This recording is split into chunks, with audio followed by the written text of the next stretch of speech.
क्या हमने मर्द को इतनी ताकत दी है कि उसे हम सिखा सकें कि औरत इज्जत करने वाली चीज है, औरत रिस्पेक्ट देने वाली चीज? हमने सिखाया मर्द को? हमने नहीं सिखाया। हमने मर्द को सिखाया कि औरत खरीदने वाली चीज है। तुम जितना ज्यादा कमाओगे उतनी अच्छी खूबसूरत औरत की बोली लगा के खरीद पाओगे। हमने तो मुआशरे में मर्द को ये सिखाया है। तो फिर हम क्यों लोग इतना पीट के कहते हैं कि मर्द जालिम? औरत आज निकल के कहती है रोड पे मेरा जिस्म मेरी मर्जी है और मर्द जालिम है। मर्द जालिम बना कैसे है? कौन सी औरत मर्द से आज ये तवक्को नहीं करती कि मुझे शादी करने के लिए, अपनाने के लिए पहले तुम्हारे पास गाड़ी बंगला होना चाहिए? अगर कोई मर्द कहे कि मैं सच्ची नीयत वाला हूं, मैं मुखलिस हूं, मैं तुम्हारे साथ वफादार रहूंगा, मुझसे शादी कर लो, मेरे पास पैसे नहीं, कोई औरत करेगी उससे शादी? उस औरत को हक है फिर ये कहने का कि भाई मर्द जालिम है? औरत खुद जालिम है। औरत ने मर्द पे जुल्म किया हुआ है और वो इस जुल्म को मानती नहीं। मर्द इतना ज्यादा मर्द मजबूर हो गया कि अब तो हमें ये सुनने को मिलता है कि अब तो ज्यादातर खुसरे जो होते हैं ना वो नकली आ गए, वो तो कुछ लड़के खुसरे बने हैं। हम डूब के नहीं मरते ये बात करते हुए, वो कैसे नकली खुसरे बने हैं? मुआशरे का इतना बड़ा तबका नकली खुसरे बन रहा है, उसे कौन रोकने वाला है? कोई नहीं, क्यों नहीं उसकी कोई जड़ ढूंढ रहा कि भाई ये कहां से बनना शुरू हो गए? हमने मर्द को मर्द रहने नहीं दिया। हमने मर्द को सिखाया कि तुम तमाशबीन हो, तुमने पैदा होना है तो तुमने औरत को या बेचना है या खरीदना है। बहन बेचनी है और बीवी खरीदनी है। उसके लिए तुम्हें पैसे चाहिए बहुत ज्यादा। जितने ज्यादा पैसे होंगे उतना अच्छा माल तुम खरीद सकोगे। ये सिखाने के बाद फिर मर्द से हम किस चीज की तवक्को कर रहे हैं कि वो अच्छा मर्द बन के रहे सोसाइटी में? वो अच्छा मर्द नहीं बनेगा, वो इससे भी मजीद जालिम बनेगा। पाकिस्तान में 100 में से 60% नौजवान नस्ल है। उस नौजवान नस्ल में से 50% स्कूलों में नहीं है। तो जो 50% स्कूलों में नहीं है उनके पास एंड्रॉयड मोबाइल तो है, तो वो एंड्रॉयड मोबाइल पे क्या देखते हैं? वो एंड्रॉयड मोबाइल पे क्या कुरान और हदीस की तालीम सुन रहे हैं?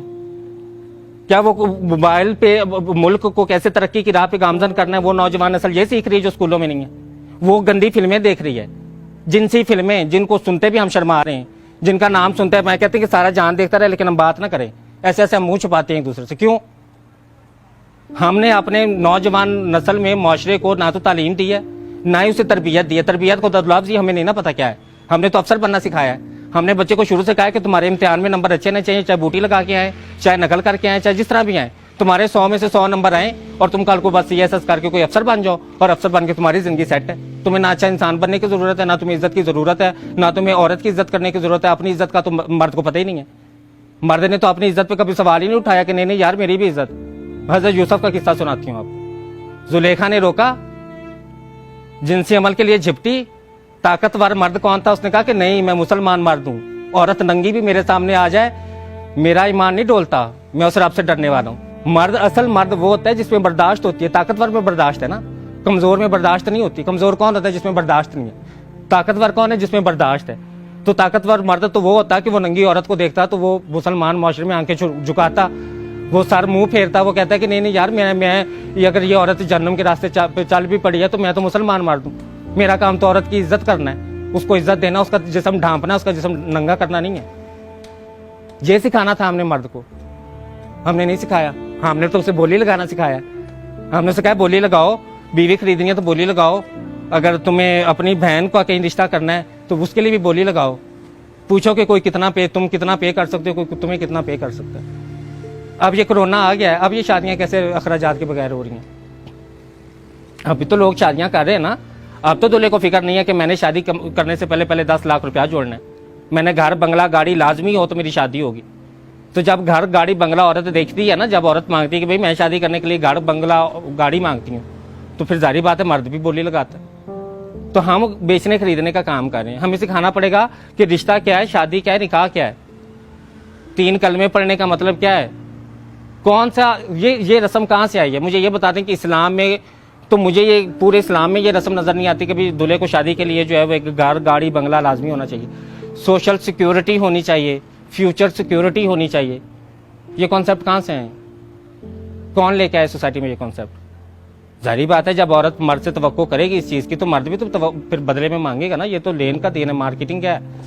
आप बोली लगाएंगे, आप खरीदेंगे तो फिर शराइत रखी जाएंगी। फिर जब आप दूल्हे को कहेंगे कि भाई तुम्हें शादी करने से पहले घर गाड़ी बंगला खरीदना है, तो फिर वो कहेगा भाई घर गाड़ी बंगला खरीदना है तो फिर मुझे इस नक्शे की औरत भी चाहिए। औरत ने क्या की? औरत फिर मेडिकल क्लिनिक्स किस लिए खुले? कि वो उस नक्शे की औरत बनाने के लिए, कि इनको काटो, इनका पेट काटो, इनकी छातियां काटो, इनके चेहरे काटो, प्लास्टिक सर्जरी के नाम पे काट काट के इनको पेश करो मार्केट।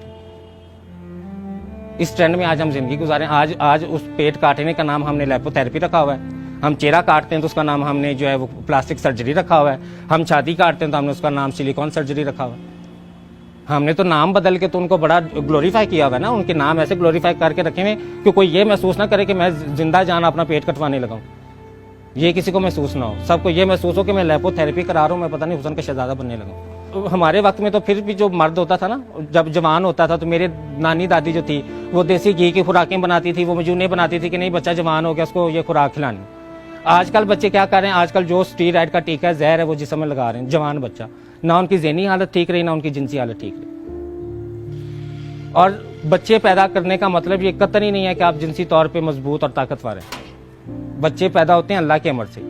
अगर आप औरत को जिनसी तस्कीन दे रहे हैं तो फिर आप ताकतवर मर्द हैं जिसको मर्दाना कमजोरी नहीं है। और अगर आप औरत को जिनसी तस्कीन नहीं दे रहे और औरत बगावत पे उतर आई और वो रोड पे कहती कि मेरा जिस्म मेरी मर्जी, मुझे तुमसे तस्कीन नहीं मिलती, अब मेरा जिस्म है, मैं जिसम मर्जी तस्कीन लूँ, तो वो उस मर्दाना कमजोरी का इलाज जो है ना वो खुराक से और ज़हनी सुकून से हो। जब तक मर्द के ज़हन में ज़हनी सुकून नहीं डाला जाएगा, जब तक उसके ऊपर से ये जिम्मेदारियां और बोझ नहीं हटाए जाएंगे, तब तक ये चीज़ें नहीं ठीक होंगी।